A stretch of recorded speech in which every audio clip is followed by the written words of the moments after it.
What's up, y'all? It's Adonis here, and look, y'all see the title, y'all see what's going on. Today, I have an amazing episode for y'all, and I'm super excited for this.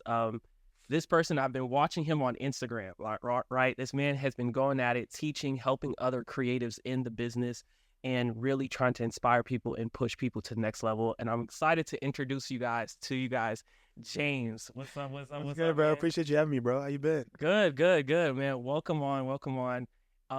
Just so y'all know a little bit about him, this man has been how long you been doing videography? I would say professionally for about 2 years. 2 years professionally, and this man has been at it. This man literally has been helping so many people. What has gotten you to this point, like in terms of like helping people and everything? I would say the experiences that I have over the course of 2 years have been, how would you say it? Like a great learning experience in terms of like, the ups and downs and the reality of running a business, a videography business. It's not sweet. It's not sweet at all.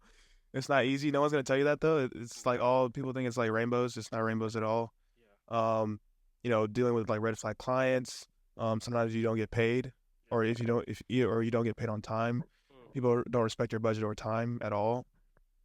Your craft, your work. So just learning that and then perfecting a certain formula or recipe to be successful in this industry has gave me like hope to inspire others to do the same. Yeah, and then that's the funny thing, because that's kind of what propelled me to start coaching and helping people too.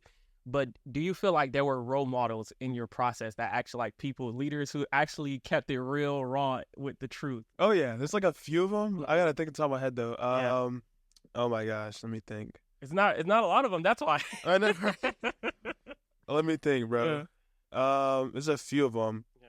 I guess on like on social media, like online, like you guys know Danny like Geverts? Danny? No, I don't know him. He's like a famous YouTuber. He's like insane. Wow. Okay. Really good in the cinematography world. Yeah. There's a few of them, but honestly, who kept it real? I mean, it's really hard to find creators like that, especially in Atlanta, who kept it real with me. That's exactly why I had to have him on this podcast, y'all. I was just like, this man got to get here. It's just most of these creators, they get on and they become creators instead of teachers. Like, we want to learn. We don't want to just see what you create. We want to learn.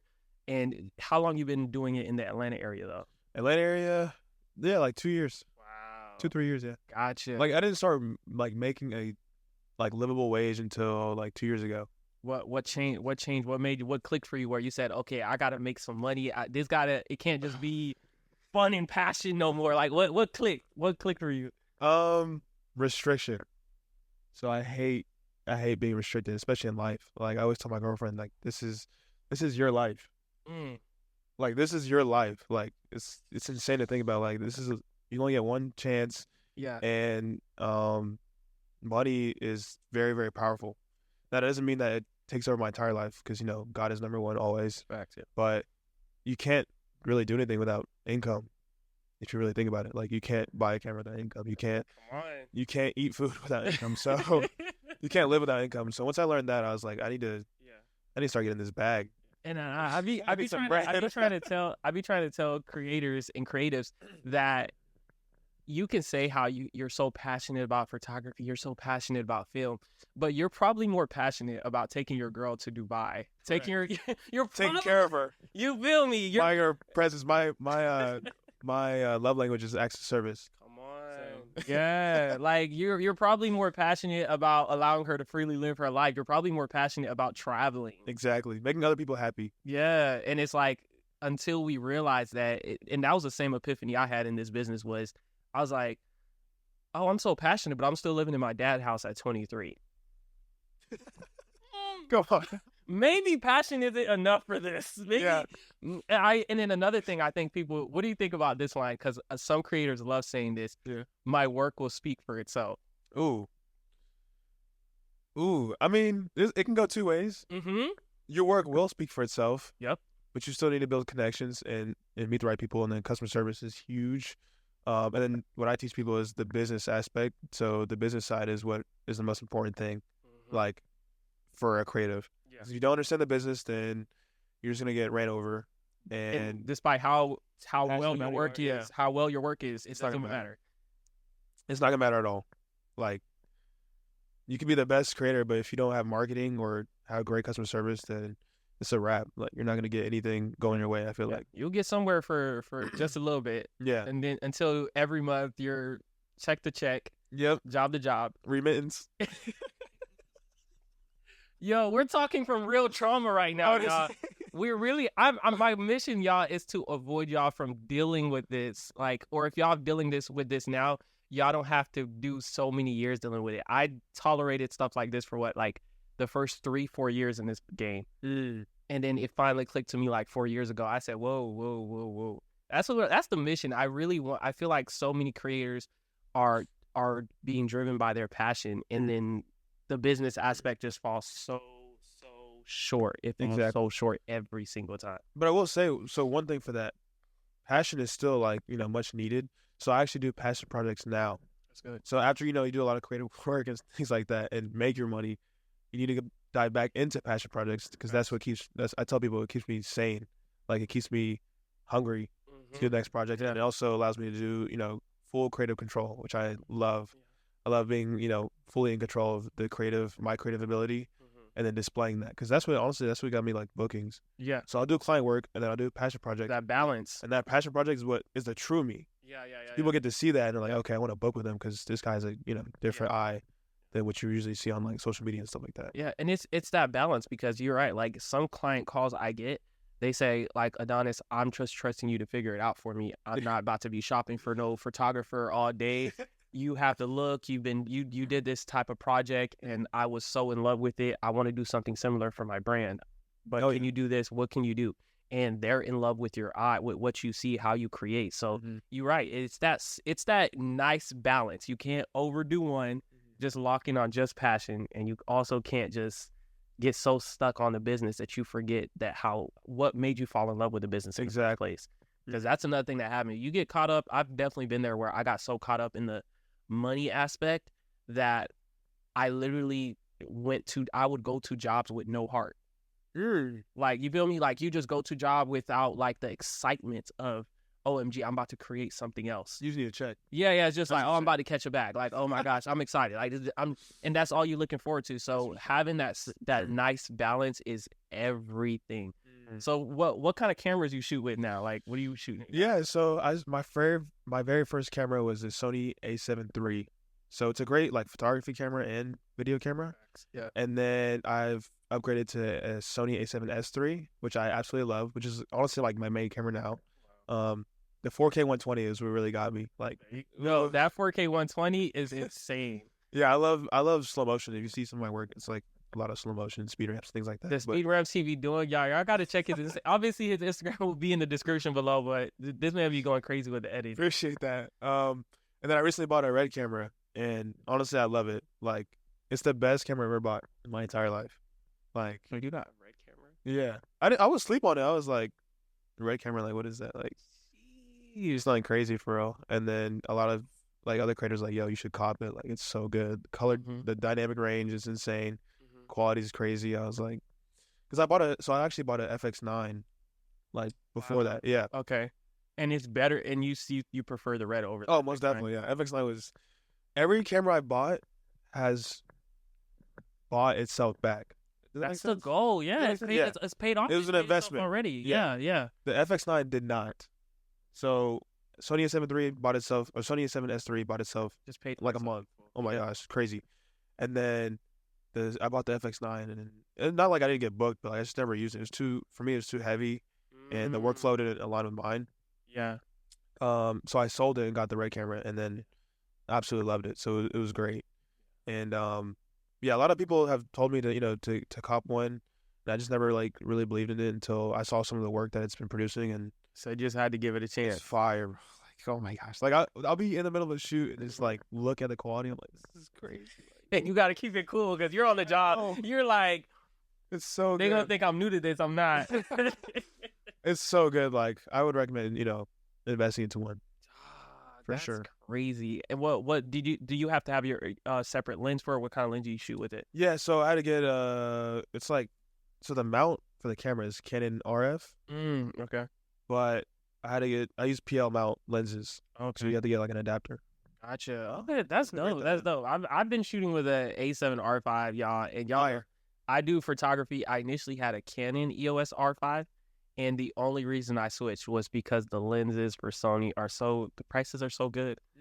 Like the Sigmas. Yeah, the Sigmas, the Tamarons, the prices are so good. I just had to give it a chance. Like I said, like I had to. That's crazy. Do you regret it? No, I don't. I do miss the colors on Canon. I miss the colors. The colors in the photography space is slightly different, but it honestly forced me to get better at my lighting.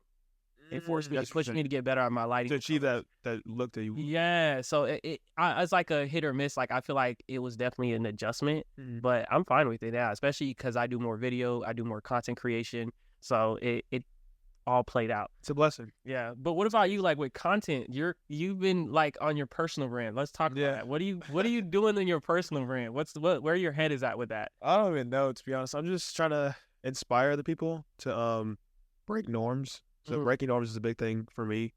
Like, I don't want people to be, held down in this box, as people say, like a box.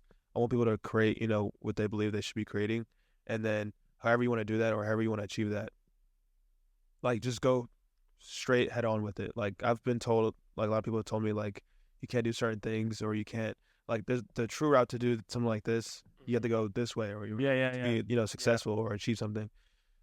I mean, like, I'm like a solo creator, so everything I've done pretty much up to this point, besides hiring a gaffer, has been like by myself. So shooting, editing, creative direction, whatever it may be, it's like everything was by myself, and that's just how I run my business. Because to lower overhead, is important. That's like big. People don't talk about that, because you at the end of the day, you need to make profit. That's what a business is for. Yeah, it's the most important thing. Like who wants to be doing what they love and then have to clock back into a 9-to-5 after?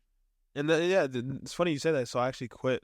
I actually had a 9-to-5, which is fine. Like nothing. No, it's nothing wrong. But the goal is to break it. The goal is to get your company to a point where you don't need it. That's the goal. Yeah. So I had a 9-to-5 for like a little bit after I graduated college. Okay.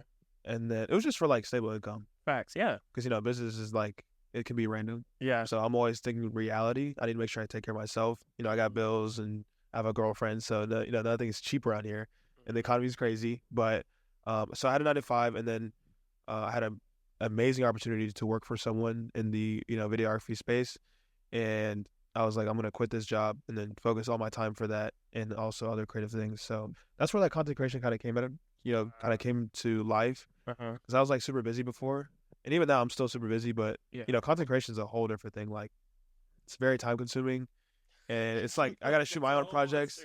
Yeah, I gotta shoot my own projects, and then I gotta do my own content creation. So like, that's why if you see my content, all of it. Yeah, if you see my content, it's like mainly on my phone.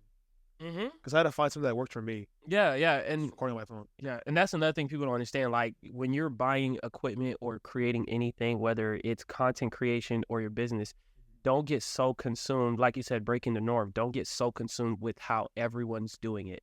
Correct. Even if they're watching your content, yes, pull inspiration from that, y'all, but don't get so consumed on it has to be done this way. Like, this is the standard. No, it's not the standard. This is a way of doing it. Find something that works for you and your lifestyle. So yeah, same with me. Like with content, I had an A6700 making content, and it looked so professional. The bokeh was nice, but I was dying, bro, because it was just the amount of work I had to put in to edit my own content. I had to sit in front of a computer, all of this. Color grade. All that good stuff. Come on, man. Like, and you still have client work. It's like, and I still have client work that I'm passionate about, that I'm very serious about. I care about my clients. I care about what they're working on. So I'm not about to sit and be trying to juggle it if I can't. So yeah, bro, the iPhone, you're helping people. So that's the biggest thing. What do you think is next for you in terms of like helping people and everything with your business?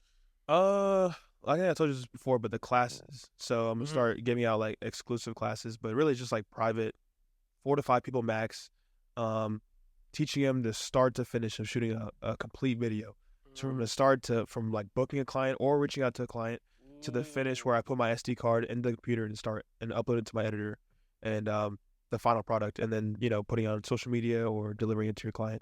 So literally from start to finish, which no one you might see like bits and pieces of like shooting it, maybe some creative direction, maybe there's just the final piece. Are they teaching you having editing classes? Yeah.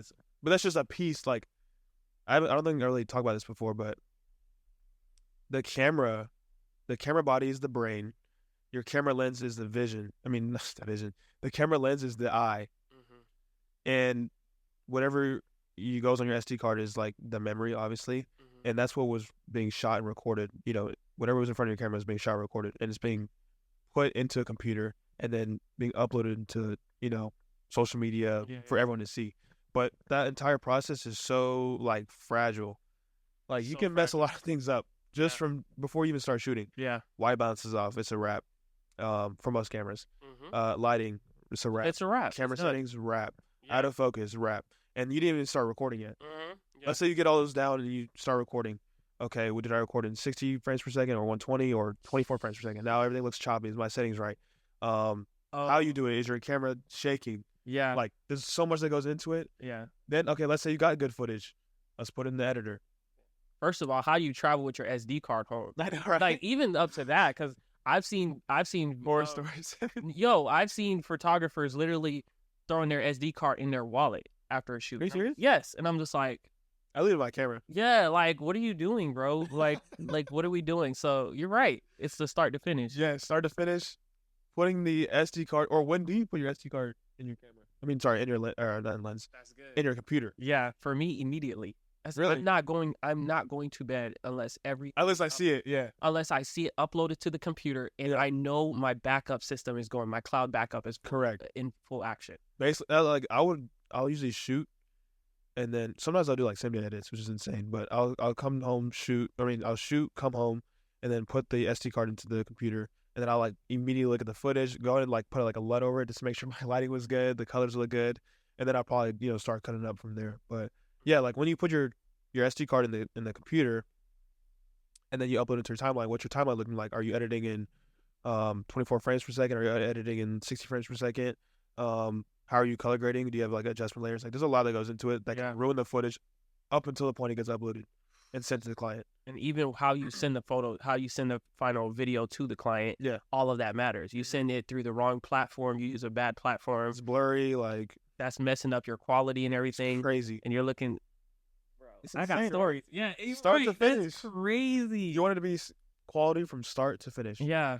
Even the beginning, before you even start shooting your customer service. And then another thing he said to me, y'all, that caught me was you said reaching out. Because sometimes some of the jobs are not going to come from them just reaching out while you just sit there and do nothing and you just sit and playing on hopes and dreams. Sometimes you have to fight. Just throw a little bait in the water or let something for them to catch it. Like tag somebody, do something. That's what I used to do. When I shot my passion projects, I would shoot them for like a big like brand or company, and I just tag them.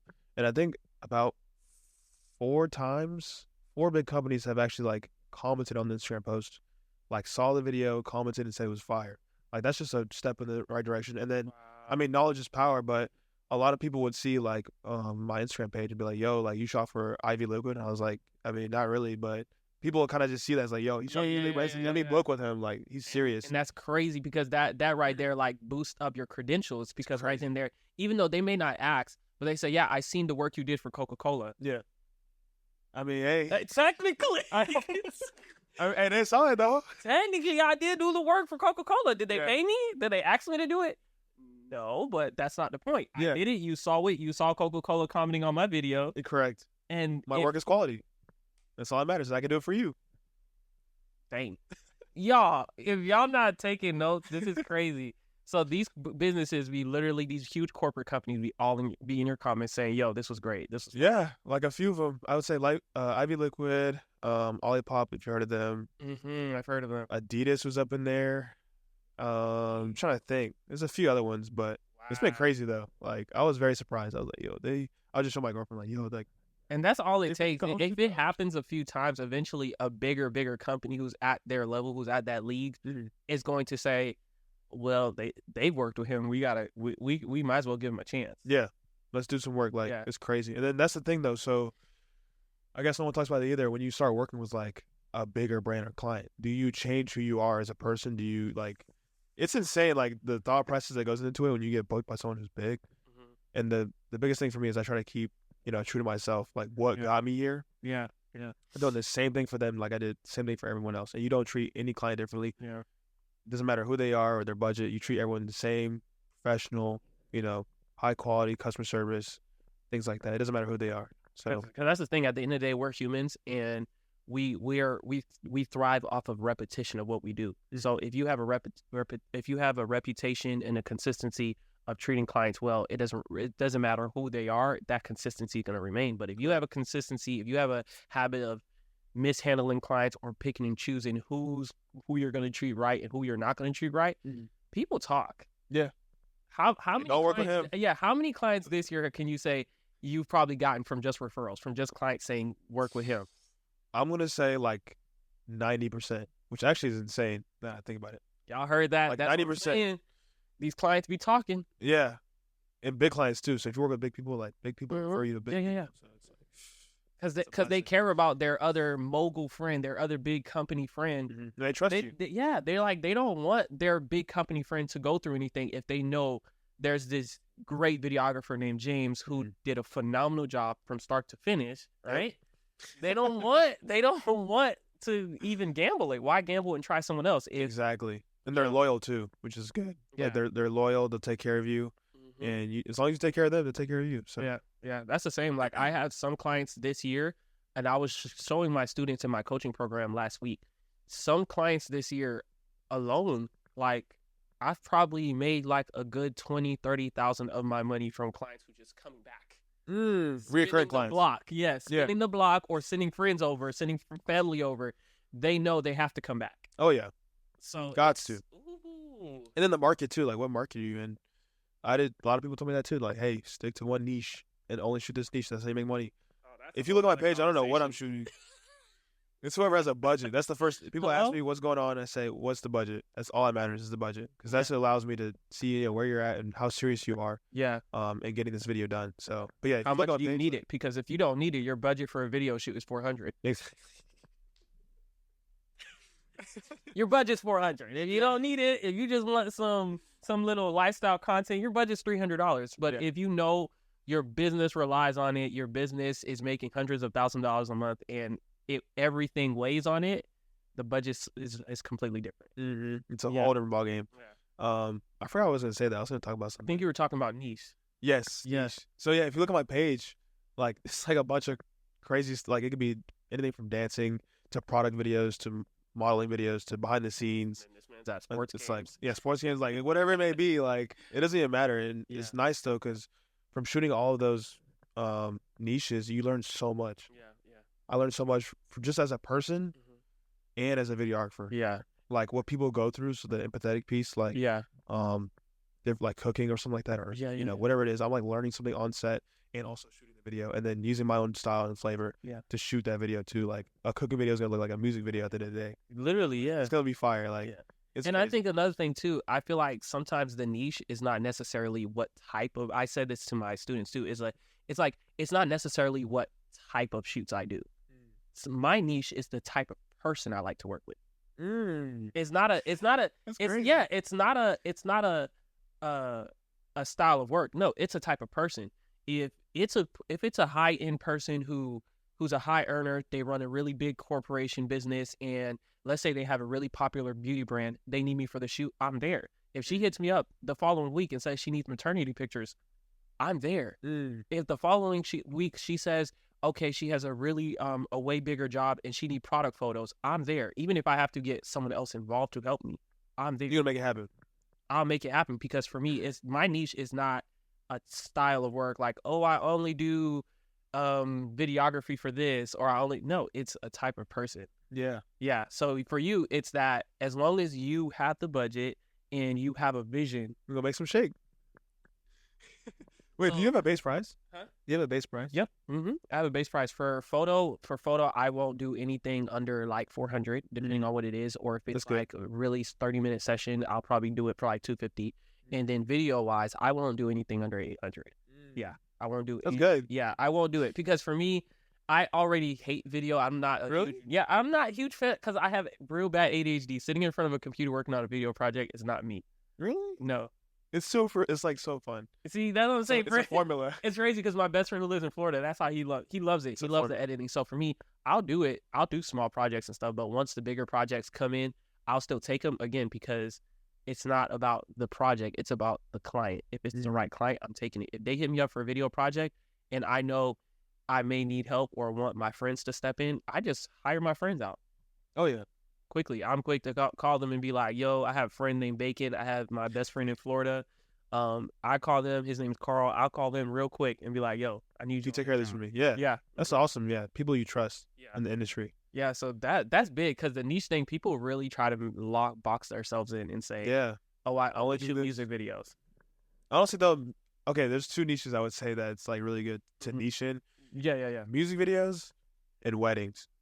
Yeah. Ooh, weddings? Take care of those two? Actually, yeah. You can niche in those. Yeah, some niches, yeah, you can actually go all the way with it and build a real life, build a real career, build a real corporation, build a real company with employees. But some of them, you might want to expand yourself. You might want to be open. Every other niche, basically, you got to expand yourself. You may want to be open on that. You don't want to be so close-minded on that. Like, it's funny, though, because I don't like shooting weddings, and I don't like shooting music videos.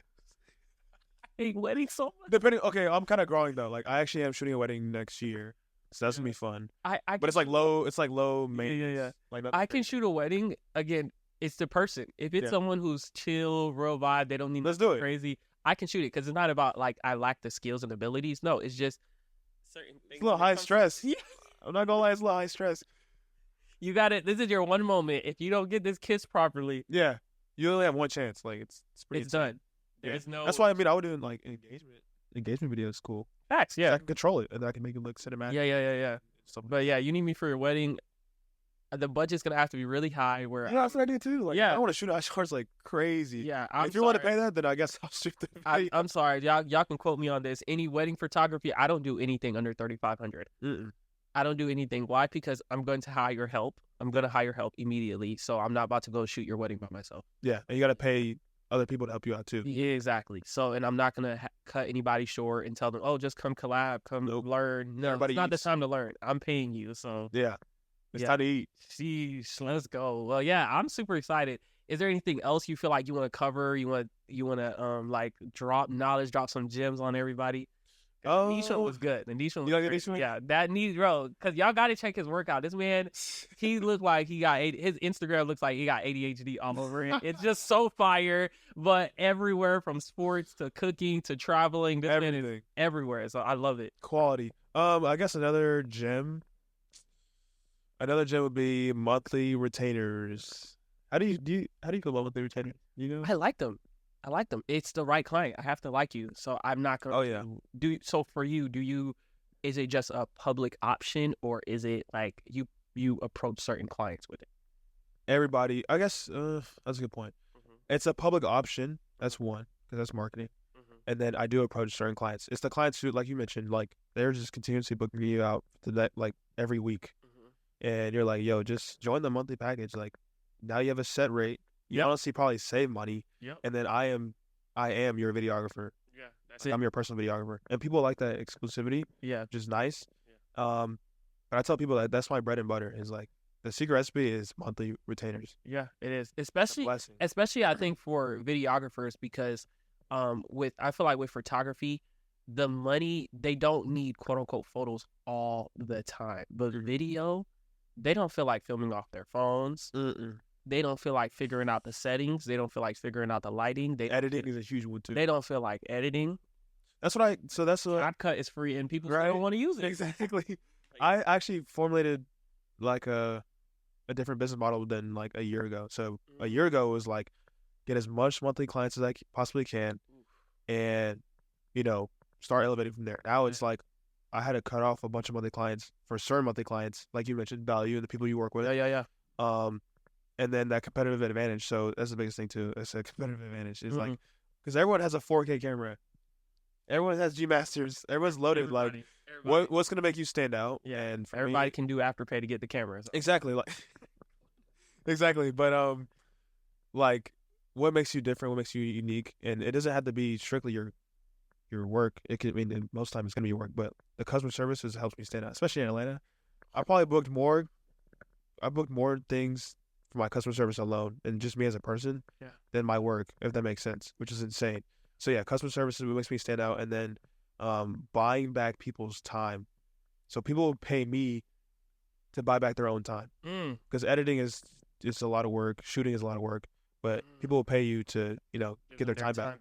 Yeah, and time is money. Yeah, exactly. So them, they're at a networking meeting, connecting with another mogul or something, while they have you paying you whatever you need to free up their time. Take care of me and shoot all my content. That's good. That's good. Make sure it's done by this day, and we're good to go. Yeah, and then the thing too, what you were saying about like people like you, I was saying that like the other day someone asked me on my story, how do you get clients to respect your prices? And I said the biggest way to do that is put your foot down. Put your foot down, yes. But the biggest thing is clients value people more than they value skills and talent. Meaning, if they like you, it's a no-brainer. If they like you, oh man, Don is charging this much, but nah, he's the best. I like him. Again, like you said, in the Atlanta market, there's so many people who's not handling customers well. Correct. That when you come in, it's like you're a gold mine. Exactly. And you're probably worth more than the price, but you're worth that price, and people are willing to pay it. Yep. And that peace of mind you're giving them. Exactly. And yeah, I always tell people, like, if you quote someone and it doesn't sound crazy, then that's probably not the right quote, in my opinion. That's the other thing too. We didn't even talk about that pricing. Yo, let's talk about pricing, because if we don't talk about pricing, we're gonna get cooked in the comments. We gotta talk about pricing, because pricing is one of the most important things, and a lot of people don't know how to do it. And I had to learn this too, just from experience. Like, there's a lot of times where I actually undercharged. Yep. Oh my gosh, like, and people charge hourly. Like, so question. Oh, no, you said you ain't. Well, before I can even go into my question, people charging hourly is actually crazy, y'all. I charge per project. Y'all, I charge the severity of the project too. Yeah, I can't do that. I see photographers and creators who have their prices listed on their website. Good for y'all. I'm proud of y'all. Yeah. Me? But you're limiting yourself now. Yeah. I can't do it because you're missing out so much money. There's so many times where I was like, they're like, oh, we want this project. I was like, oh, what's your budget? And I'm thinking like, oh, it's like, I would probably charge like, $800,000 for this, something like that. Like, oh, budget's like $3,000.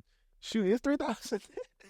Let's start there. Awesome. Let's get the conversation going. You know, I'm gonna take care of you. Like, but yeah, pricing is huge. Like, it's a big thing that people don't really talk about or just know in general. And like you said, base price is good. I think a base price is good. Yeah, having that in your back of your mind though, just having it like, because don't say anything. Yeah. Because the thing is, like, I've had clients who reach out to me and say, hey, I wanted to really figure out how much would you charge. This is what I want. This is what I want.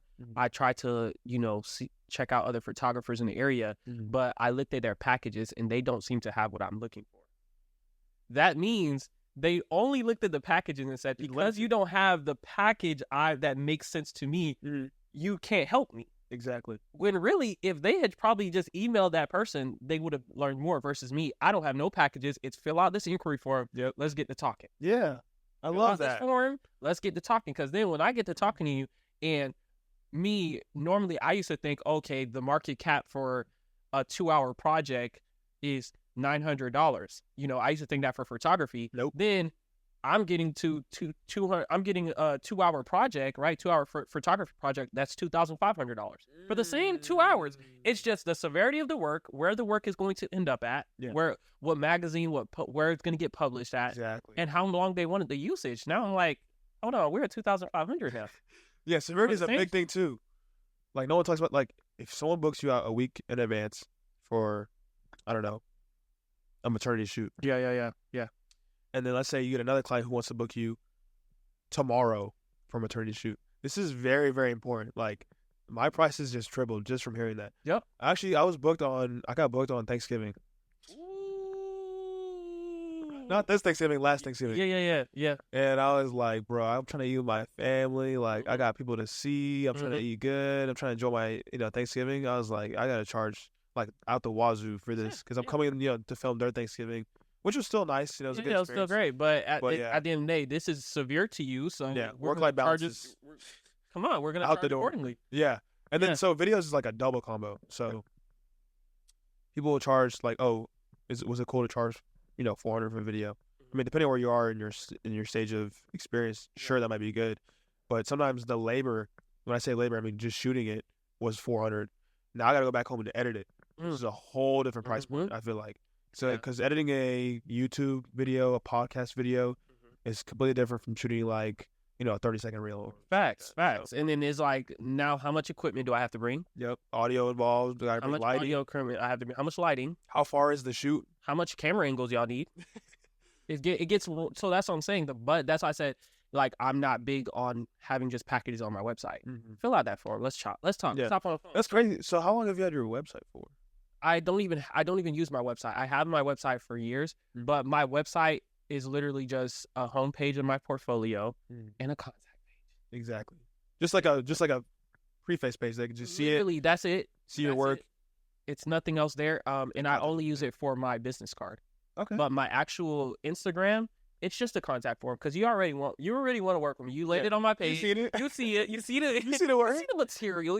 It's nothing really to talk about. Hit that contact form. Let's get to talk. Exactly. I was gonna say that too. I don't even have a website. Like I never owned a website before. Y'all hear this? I guess I have, but like. Do y'all hear this? Like 10 days or something. I don't know. Yeah, you don't need a website. So you don't have a website unless you're maybe a wedding.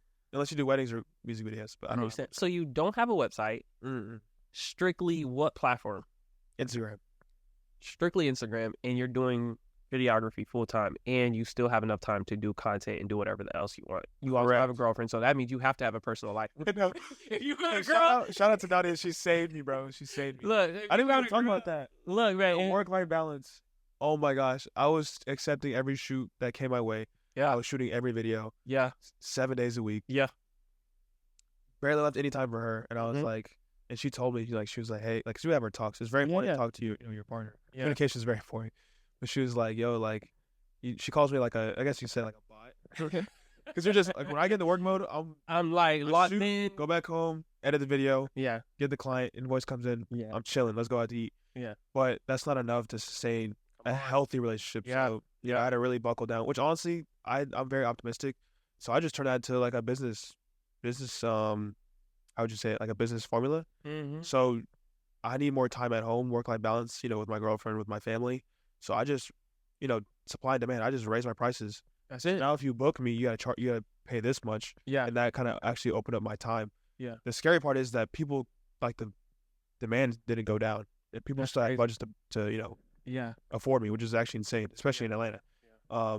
But I've still been doing a lot better with work-life balance. Still trying to make time, for her, like, movie night. Dates, you still gotta, even though you're dating, you still gotta date that person. Yeah. And because that affects at home and things like that. But she's also like my manager too. I love it. So she sees every video that I shoot. Yeah. So I'm like, yo, check out this preview, and it's like hard. And she'll tell me her honest feedback too. She'll be like, yo, this is like not cheeks, but like she'll be like, yeah, I don't think I like that part. Or hey, this is fire. So it's nice to get like another perspective. Eyes. Yeah. So because that's crazy. Because I think another thing that reason I highly push that work-life balance is because it triggered me to value my time so much more. When you start finding things outside of work that you genuinely enjoy. And what do you enjoy? Like, I enjoy going to play pool. I love traveling. What's your favorite state in the United States? Right now I would literally say Puerto Rico. And I love Puerto Rico. It's so relaxing, so chill. The beach, it just smells so beautiful in Puerto Rico. Wow. I love it there. I haven't been yet, so I gotta. Yeah, that's what I'm saying. So I love traveling. So when I know you're taking me away from certain things that I was looking forward to doing, or potentially, like, let's say, for example, I plan on going on a date on Thursday. Okay. And where you going? No, I'm just giving an example. Like, let's say that I had plans to go on a date on a Thursday. Yeah. And you hit me up for Wednesday. You hit me up for Wednesday shoot, and you want it back on Thursday morning. You playing with my time because my time is valuable. You're playing with. Would you take it? Yeah, I would take it, but the price just went up. Yeah, the price just went up just like that. So that's what I'm saying. When y'all coming up with y'all pricing, y'all have to factor in y'all time, y'all life. Your life. You can't just create a price based on OMG. If I get this $300, I'm gonna pay my light bill. Okay, you're gonna pay the light bill, but that's it. Yeah. Like, I can't eat. I can't go enjoy. I can't travel, whatever it may be. Like, and again, I can't reinvest in my business. Hello, I gotta go buy a new Mac Mini right now. Really? Yes, my Mac Mini. The new one, like the colorful ones? No, I just need the newest one that came out, the M4 Mac Mini. Oh yeah, for sure. This one, I had an 8 gigabytes of RAM. I don't know why I got 8 gigabytes of RAM. Now I need to upgrade to like a 16 or 32. That's what I did. I literally had to upgrade like last week. Which one you got? And that's, I guess we didn't talk about this either. My Yeah. fault. As you upgrade your equipment, you have to upgrade basically everything else. So when I first bought the Sony A7S III, I'm shooting 4K 120. My Final Cut Pro was tweaking out. Like, Yeah. I can't handle this footage, so I had to upgrade my computer. Next thing you know, I got red camera footage, so I'm shooting 8K. Yeah. My Max, I have a Max Studio Young was spazzing out, like sounded like an airplane, and I was like, yo, I need to upgrade. So I was editing off of 32 gigabytes of RAM, and I was like, yo, this is not enough. So I had to upgrade to 128 gigabytes of RAM.